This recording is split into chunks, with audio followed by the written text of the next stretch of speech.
Hi friends, welcome to Indu's kitchen. இன்றைக்கி நம்மளோட சேனலில் ரொம்ப டேஸ்ட்டான வறுத்தரைச்ச மட்டன் குழம்பு எப்படி செய்கிறதுன்னு பார்க்கலாம். இந்த குழம்புக்கான மசாலா நம்ம ஃப்ரெஷ்ஷாக ரெடி பண்ணி செய்கிறதுனால டேஸ்ட்டும் வாசனையும் ரொம்ப நல்லாயிருக்கும். இது செய்கிறதுக்கு ஃபர்ஸ்ட் ஒரு பேனில் 2 டேபிள் ஸ்பூன் அளவு எண்ணெய் சூடுபடுத்திக்கோங்க. எண்ணெய் சூடானதுக்கப்புறமா ஒரு பெரிய பட்டையை 2-3 கட் பண்ணிவிட்டு சேர்த்துக்கலாம். 3 லவங்கம், 1 டீஸ்பூன் வரமல்லி, 1/2 டீஸ்பூன் மிளகு, 1/2 டீஸ்பூன் சீரகம், 1/4 டீஸ்பூன் சோம்பு.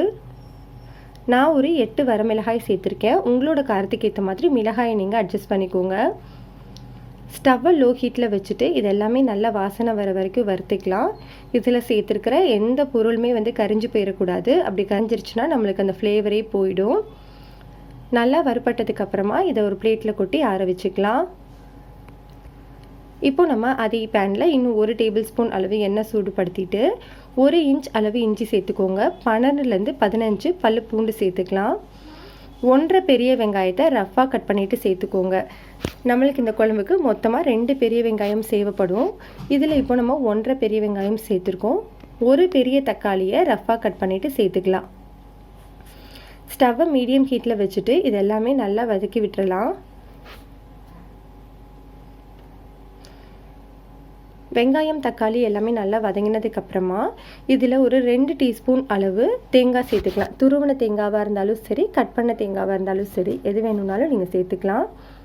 இப்போ இதை நல்லா மிக்ஸ் பண்ணி விட்டுட்டு கொஞ்சமாக கறிவேப்பிலை சேர்த்து ஒரு முறை கிளறிட்டு ஸ்விட்ச் ஆஃப் பண்ணிக்கோங்க. இப்போ இது நல்லா ஆறணும். ஆறினதுக்கப்புறமா நம்ம பேஸ்ட்டை அரைச்சிக்க போகிறோம். ஃபர்ஸ்ட் நம்ம வறுத்த அந்த பொருள் எல்லாத்தையுமே சேர்த்துட்டு மிளகாய் மல்லி எல்லாமே நல்லா ட்ரையாக அரைச்சி எடுத்துகிட்டு வந்துடலாம். தண்ணி எதுவுமே சேர்க்காம இந்த மாதிரி கொரகொரப்பாக அரைச்சதுக்கப்புறமா நம்ம ரெடி பண்ணி வச்சுருக்கிற வெங்காயம் தக்காளி எல்லாமே இதோடவே சேர்த்து நல்லா ஸ்மூத்தான பேஸ்ட்டாக அரைச்சி எடுத்துக்கலாம். பாருங்கள், நம்மளுக்கு பேஸ்ட் ரெடி ஆயிடுச்சு. இதை நம்ம தனியாக எடுத்து வச்சுக்கலாம்.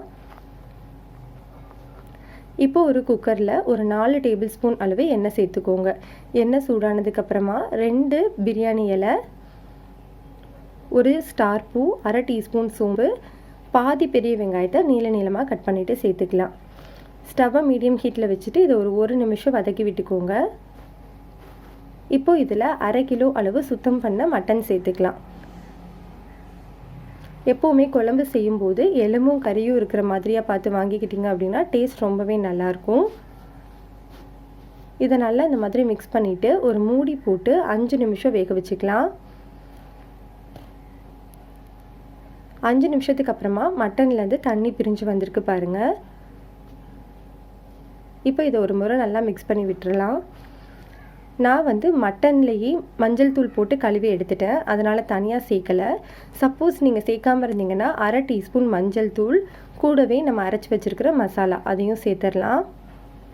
சேர்த்து ஒரு 5 நிமிஷம் மீடியம் ஹீட்டில் வச்சு வேக வச்சுக்கோங்க. நல்லா இந்த மாதிரி மசாலா எல்லாமே மட்டனோட மிக்ஸ் ஆனதுக்கப்புறம் இதில் இப்போது தேவையான அளவு உப்பு சேர்த்துக்கலாம். கூடவே ஒரு 1/2 கப் அளவு தண்ணி சேர்த்துக்கோங்க. கொஞ்சம் திக்காக வேணும் குழம்பு அப்படின்னா 1/2 கப் போதும். கொஞ்சம் தண்ணியாக வேணும் அப்படின்னா 2 கப் அளவு சேர்த்துக்கோங்க. இப்போ இதை நல்லா மிக்ஸ் பண்ணிவிட்டு 5லேருந்து 6 விசில் வச்சு வேக வச்சுக்கலாம்.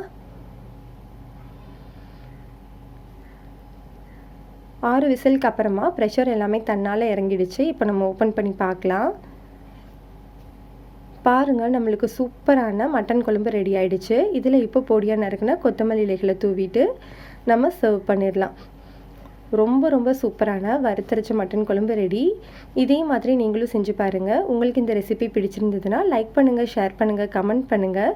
மறக்காமல் நம்ம சேனலை சப்ஸ்கிரைப் பண்ணிக்கோங்க. கூடவே பெல் ஐக்கானையும் கிளிக் பண்ணிவிட்டு ஆளுங்கிற ஆப்ஷனை